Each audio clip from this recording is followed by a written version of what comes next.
नमस्कार, आप सभी का स्वागत है नए वीडियो में। आज मैं आपको बताऊंगा कि दिवाली की सबसे प्रचलित कथा क्या है, दिवाली क्यों मनाते हैं, दीपावली मुहूर्त क्या है और दीपावली पे आप क्या-क्या उपाय कर सकते हैं। दिवाली की सबसे प्रचलित कथा के अनुसार त्रेता युग में श्री भगवान राम वनवास काट के 14 साल का वापस आए थे अयोध्या नगरी में। जब वह वापस आए थे, इसी की खुशी में सभी लोगों ने घी के दीपक जलाए थे और इसका हर्षोल्लास मनाया था कि उन्होंने रावण पे विजय पाई है। 2025 में 20 अक्टूबर को है दिवाली और लक्ष्मी पूजा का जो समय है वो शाम को 7:08 से लेकर 8:18 तक है। इसमें आप गणेश लक्ष्मी जी की पूजा करेंगे और ध्यान रखेंगे कि पूजा पूरी विधि विधान से हो। और मैं आपको बताऊंगा कुछ ऐसे सरल उपाय जो आप दीपावली पे करके माँ लक्ष्मी की अतीव कृपा प्राप्त कर सकते हैं और अपने जीवन में धन संपदा पा सकते हैं हमेशा के लिए। तो आप दीपावली वाले दिन सबसे प्रथम क्या करेंगे, आप सुबह सुबह सूर्य आदित्य स्त्रोत का पाठ करेंगे, साथ में सूर्यदेव को जल देंगे। उसके बाद तुलसी जी की पूजा अवश्य करनी होती है। तो आप कैसे करेंगे तुलसी जी की पूजा, तुलसी जी को जल चढ़ाएंगे। उसके बाद ध्यान रखेंगे कि उसमें हल्का सा या 1 चम्मच दूध, कच्चा दूध अवश्य चढ़ाएंगे। उसके बाद तुलसी जी का जो चालीसा है उसका पाठ करेंगे और उसके बाद दीपक प्रज्वलित करेंगे और तुलसी जी की आरती करेंगे। जो आपको प्रातः काल में पूजा करनी है वो ये अवश्य पूजा करनी है। दूसरा उपाय, आप अपने घर के पास जो भी मंदिर है लक्ष्मी नारायण जी का, वहाँ अवश्य जाएंगे और वहाँ पर कोशिश करिएगा कि शिव परिवार भी हो। तो आप लक्ष्मी नारायण जी पे जाके सफ़ेद फूल और मिश्री का प्रसाद चढ़ा के आएंगे और शिव जी पे जाके आप 11 कमल गिट्टे अवश्य चढ़ा के आएंगे और कमल का फूल अवश्य चढ़ा के आएंगे। इससे लक्ष्मी माँ बहुत प्रसन्न होती है और विष्णु और शिव जी का आशीर्वाद आपको एक साथ मिलता है। तो आपके पास खूब लक्ष्मी की वर्षा होती है पूरे वर्ष।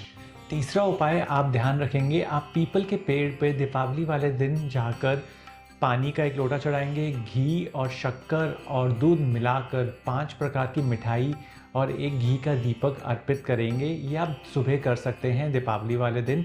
इससे लक्ष्मी माँ की अतीव कृपा आपको प्राप्त होती है। चौथा उपाय, आप अशोक की पेड़ का जड़ का प्रयोग कर सकते हैं। दीपावली वाली रात को आप अशोक के पेड़ के नीचे घी का दीपक जलाएंगे और साथ में अगले दिन उस पेड़ की एक जड़ को तिजोरी में ला के रख देंगे, जिससे धन संपदा आपके पास हमेशा रहे। जैसे अशोक का पेड़ बहुत सालों तक चलता है, ऐसे ही धन संपदा आपके पास हमेशा चलती रहे। पौराणिक कथाओं के अनुसार एक ये भी कथा है कि माँ लक्ष्मी जो हैं वो प्रकट हुई थी जब समुद्र मंथन हुआ था। और वो जब प्रकट हुई थी तो उस दिन कार्तिक कृष्ण अमावस्या थी, यानी कार्तिक की कृष्ण पक्ष की अमावस्या तिथि थी। इसलिए माँ लक्ष्मी समुद्र से प्रकट हुई थी और देवताओं को बहुत खुशी हुई थी।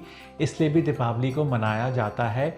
और समुद्र मंथन के साथ जितना भी कुछ धन संपदा आई है वो आज तक चली आ रही है, इसलिए लोग दीपावली मनाते हैं। ये भी एक पौराणिक कथा है।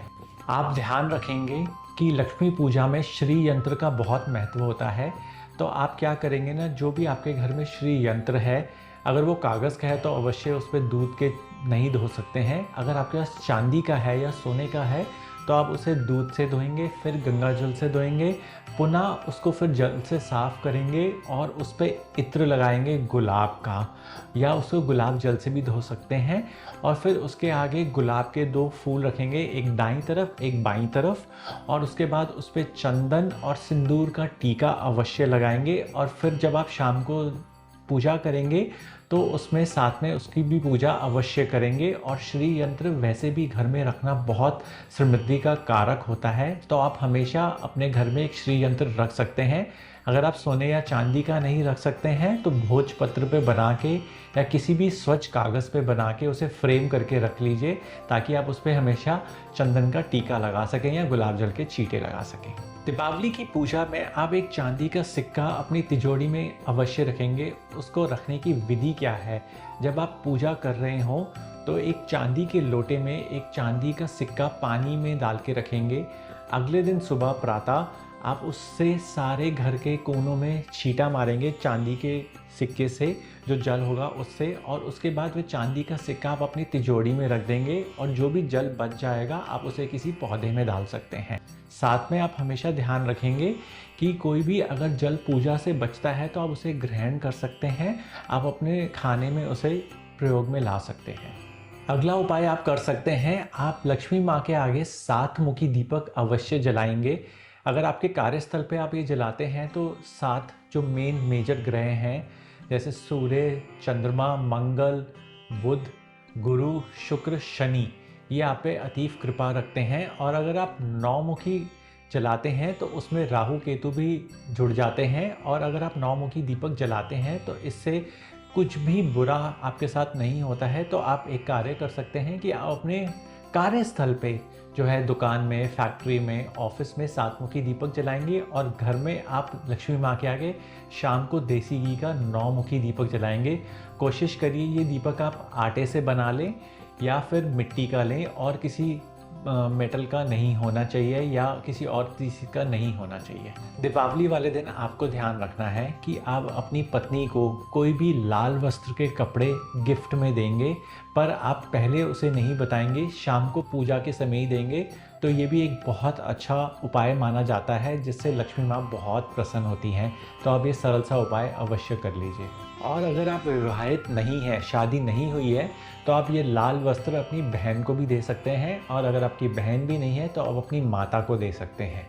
दीपावली वाले दिन जब आप शाम को पूजा करेंगे तो आपको ध्यान रखना है, आप घर के हर एक कोने में दिया अवश्य प्रज्वलित करेंगे या हर एक दरवाजे के बाहर दिया अवश्य प्रज्वलित करेंगे। पर आपको ध्यान रखना है कि आप जो भी दिया रखेंगे वो सीधा ज़मीन पे नहीं रखेंगे, पहले एक गेहूं की मुट्ठी रखेंगे और उसके बाद उस पर दिया प्रज्वलित करेंगे। इससे बहुत शुभता आती है। और अगले दिन वह गेहूं सारा आप इकट्ठा करके गौ माता को खिला सकते हैं। एक पुरानी कथा के अनुसार कृष्ण भगवान ने नरकासुर का वध किया था, अपने सारे भक्तों का उससे मुक्ति करवाई थी और उसके चुंगल से उनको मुक्त करवाया था।